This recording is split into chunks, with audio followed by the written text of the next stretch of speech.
지금 이 순간에도 누군가는 해고 통보를 받고 있습니다. 그것도 50대 베테랑이 아니라 20대, 30대 젊은 직장인들이 짐을 싸고 있습니다.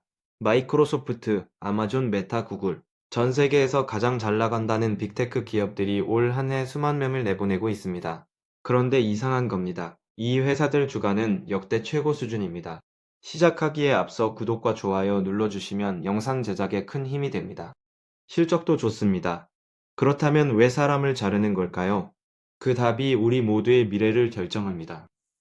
오늘 이 영상을 보고 나면 여러분은 AI 시대에 어떤 직업이 살아남고 어떤 직업이 사라지는지, 그리고 지금 당장 무엇을 해야 하는지 알게 될 겁니다.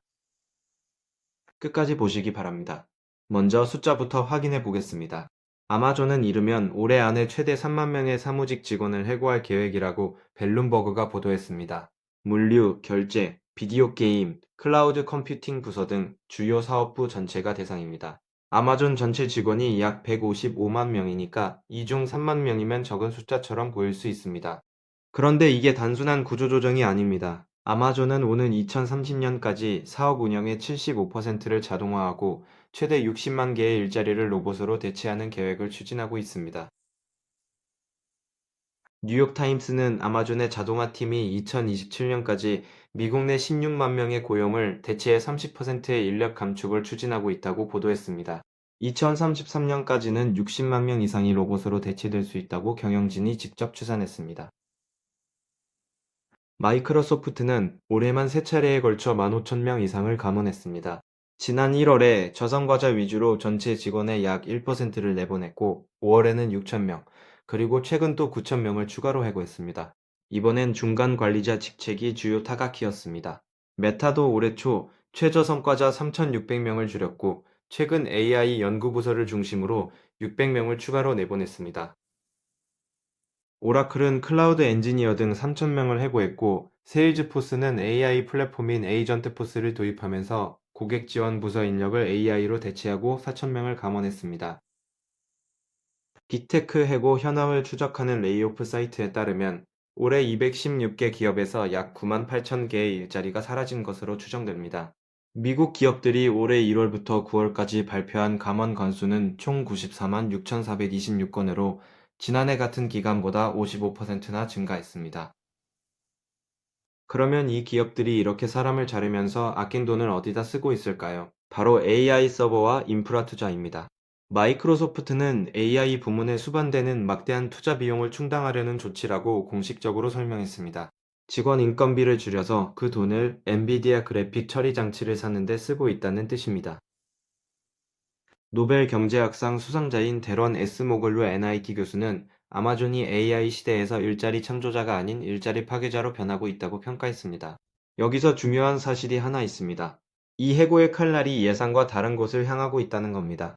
많은 사람들이 AI 때문에 가장 위험한 세대는 50대 장년층이라고 생각합니다. 그런데 실제 데이터는 정반대를 말합니다. 스타퍼드 대학에서 진행한 연구에서 AI 기술의 노출이 두드러진 직업군 종사자 중 22세에서 25세가 가장 큰 타격을 받은 것으로 나타났습니다. 22세에서 25세의 고용률이 2022년 이후 13% 줄어 가장 큰 영향을 받은 겁니다. 특히 소프트웨어 개발자의 경우 2022년 말 정점 대비 고용이 20%나 급감했습니다. 왜 젊은 사람들이 더 위험할까요? 연구진은 40대, 50대 나이 든 직원들이 직무를 수행하며 획득한 자동화하기 어려운 기량이 이들을 AI 충격으로부터 보호했다고 분석했습니다. 쉽게 말해 경험에서 나오는 암묵적 지식, 즉 수십 년간 쌓아온 노하우와 인간관계, 조직 이해도 같은 것들이 AI가 쉽게 대체하기 어려운 영역이라는 겁니다. 반면 사회 초년생들이 주로 하는 단순 코딩, 데이터 정리, 고객 응대, 서류 작업 이런 업무들은 AI가 훨씬 빠르고 저렴하게 처리할 수 있습니다. 링크드인의 최고 경제기획 책임자는 경력 사다리의 맨 아래 칸이 부서질 위험에 처해했다고 경고했습니다. 듀오링고, 슬피파이 같은 기업들은 AI가 할 수 있는 일이라면 신입 채용을 중단하겠다고 선언했습니다. 영국 에드주나 데이터에 따르면 챗GPT 출시 이후 신입과 인턴, 주니어 채용 공고가 약 32% 급감했습니다. AI가 대규모 해고라는 눈에 보이는 방식이 아니라 신규 채용 축소라는 조용한 방식으로 일자리를 없애고 있는 겁니다. 한국이라고 무풍지대는 아닙니다. SK텔레콤은 최근 AI 사내 독립기업 구성원을 대상으로 특별퇴직 프로그램을 운영했습니다. SK스퀘어의 자회사 11번가는 입사 1년 이상 직원을 대상으로 두 자릿수 규모의 인력 감축을 목표로 한 희망퇴직에 들어갔고, 롯데원 SSG닷컴은 희망퇴직 대상으로 30대 젊은 세대를 대거 포함시켰습니다. 은행권도 마찬가지입니다. 이정원 더불어민주당 의원실이 5대 시중은행으로부터 받은 자료에 따르면 2020년부터 올해 상반기까지 5대 은행에서 11,955명의 콜센터 직원이 짐을 쌌습니다. 국민은행은 고객이 은행에 전화하는 수신 상담의 41.3%를 AI로 처리하고 있다고 합니다.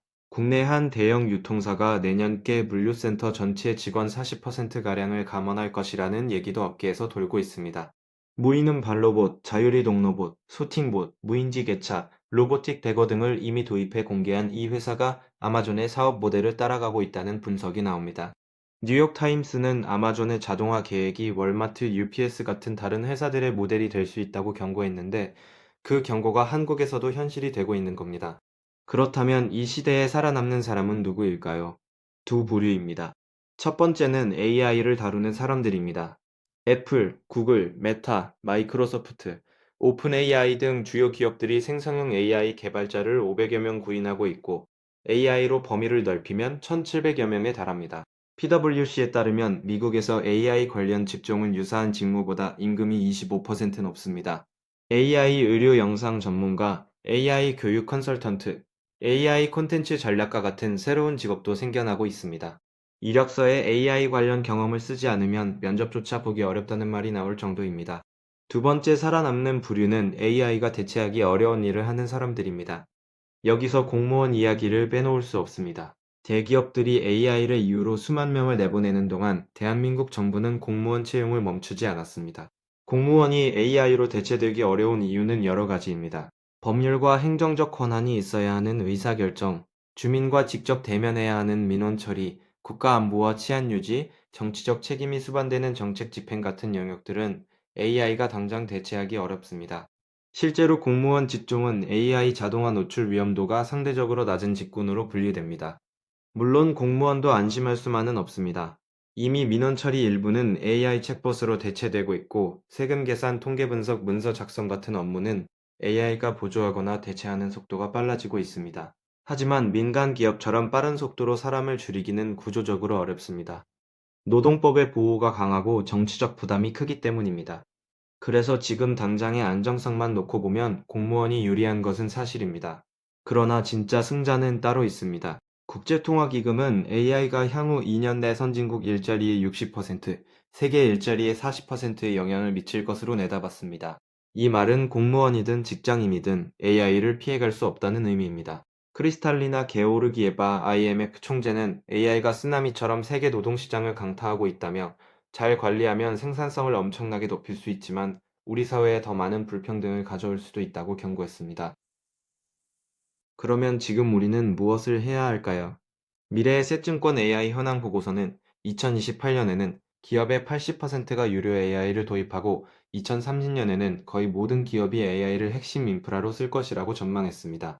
AI가 더 이상 선택이 아닌 생존의 문제라는 뜻입니다. 월스트리트 저널은 AI로 인해 기술 직군의 노동시장에 이중 구조가 형성됐다고 분석했습니다. AI를 다루는 1군 인재와 AI 경험 없이 해고됐거나 해고, 위험이 높은 2군 인재로 나뉜다는 겁니다. 지금 이 시점에 여러분이 던져야 할 질문은 하나입니다. 나는 AI를 활용하는 사람인가, 아니면 AI에게 일자리를 빼앗기는 사람인가? 공무원 시험을 준비하는 분이라면 단기적 안정성은 확보할 수 있지만 AI 역량을 함께 쌓지 않으면 장기적으로 한계가 올 수 있습니다. 민간 기업에 다니는 분이라면 지금 당장 내 업무 중 AI가 대체할 수 있는 부분이 어딘지 파악하고 AI를 쓰는 사람이 되어야 합니다. 취업 준비 중인 청년이라면 AI 관련 경험을 이력서에 한 줄이라도 넣지 않으면 서류조차 통과하기 어려운 시대가 됐다. 이 거대한 변화의 파도 앞에서 진짜 승자는 AI를 무서워하는 사람도 AI에 무조건 의존하는 사람도 아닙니다. AI가 무엇을 할 수 있는지 정확히 이해하고 그것을 도구로 써서 AI가 하지 못하는 일에 집중하는 사람입니다. 아마존이 60만 명을 로봇으로 대체할 때 그 로봇을 설계하고 운용하는 사람은 여전히 인간입니다. AI가 콜센터 직원을 대체할 때 AI가 풀지 못하는 복잡한 미원을 처리하는 사람은 여전히 인간입니다. 문제는 그 인간이 내가 될 수 있느냐 없느냐입니다. 역사를 돌이켜보면 산업혁명 때도 인터넷 혁명 때도 수많은 직업이 사라졌지만 그보다 더 많은 새로운 직업이 생겨났습니다. AI 혁명도 다르지 않을 겁니다. 다만 이번엔 변화의 속도가 훨씬 빠릅니다. 아마존이 2022년에 2만 7천 명을 줄였을 때 이유는 경기 침체였습니다. 이제 3년 만에 또 3만 명을 줄이는 이유는 AI입니다. 그 다음번엔 무슨 이유가 될까요? 아마 더 발전한 AI일 겁니다. 오늘의 핵심 메시지는 이겁니다. 대기업이 5만 명을 해고하고 공무원은 계속 뽑는 이 시대, 단기적으로 안전한 직업은 있어도 영원히 안전한 직업은 없습니다. 진짜 승자는 AI 시대를 두려워하지 않고 AI를 배우고 활용하면서 자신만의 대체 불가능한 가치를 만들어가는 사람입니다. 그 사람이 바로 지금 이 영상을 보고 있는 여러분이 될 수 있습니다.